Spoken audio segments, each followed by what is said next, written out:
Now, Ted shares a case of mistaken identities in the western part of the state after his visit to a town that grew its name from one word to four.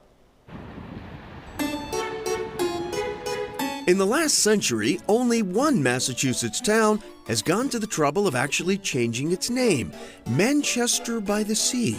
And that's when the real trouble up here began. What was your feeling on it? I was against it. Against it? Yeah, I still am. Gretchen Wood, former Manchester town clerk, tells us the name change passed by only 2 votes at town meeting in 1989. Many still refuse to utter the new name. Mainly because I think it sounds a little snobby. Does it get under my skin? Indeed, the name seems particularly troubling to other North Shore residents, like Paul Gilligan of Ipswich. I don't know where they came up with the name, Manchester by the Sea, because I tell people I live in Ipswich by the Ticks.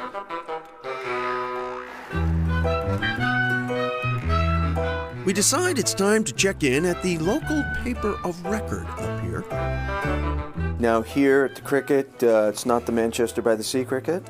It is not the Manchester by the Sea Cricket. It is still the Manchester Cricket. The Cricket opposed the name change when it first came up, but Pat Slade has slowly come around.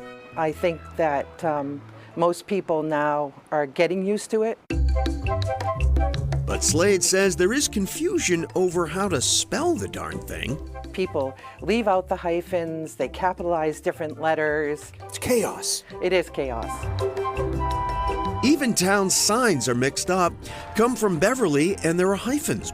Enter from Gloucester and there are none. Hollywood certainly hasn't helped things any. Even the local post office has it all wrong. There should be hyphens between each word. Yeah. By and the should not be capitalized. It's enough to make local hyphenators hyperventilate. Now, many here are finding alleviation in abbreviation, making short work of this, the longest town name in the state. It's so long and it's laborious, and so they've taken to just using the first letter of each of the words in the name. Much easier.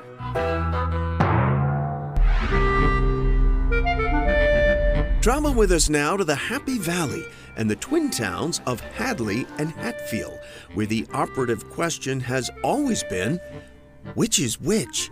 We get a lot of that. We're the 2 smallest districts in the Massachusetts school systems. We're right next to each other. They sound the same as far as that goes. Jerry Devine, a selectman in Hadley, says each, though, defends its turf.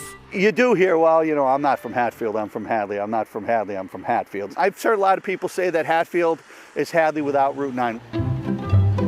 But only one of these towns has attained iconic stature in the world of antiques. The best of them can be very expensive. Hadley chests, among the most desired American collectibles. We visit historic Deerfield Village to find a good example of a Hadley chest about 300 years old. They are often initialed. In this case, HD is not for historic Deerfield, but her name was Hepzibah Dickinson. Pull this out. Philip Zay, president of Historic Deerfield, shows us a simulation of what this hand-painted Hadley chest might have looked like when first made. So when this was brand new, it looked like a middle linebacker for the Denver Broncos.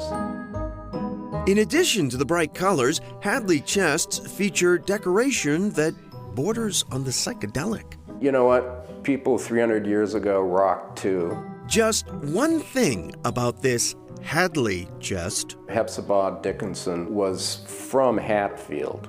So even learned scholars can be confused by the Hadley-Hatfield conundrum? Oh, I'm always confused. Perhaps our state of confusion is nothing to be ashamed about. After all, maybe there's joy to be had in embracing our geographical bafflements. David Majercik of the Williamsburg, not Williamstown, General Store thinks great adventures await those willing to lose themselves in this state of confusion. Great fun when people get lost in the right place. Back to those Hadley chests. They were quite common back in the day, but they don't come on the market very often now. A fine example went to auction at Christie's in New York and commanded close to $1 million. No word on whether it actually came from Hatfield. And that is Chronicle for tonight. Thanks so much for joining us, everyone. I'm Anthony Everett. Have a good evening. Hope to see you back here tomorrow night. And in the meantime, please stay safe, stay healthy.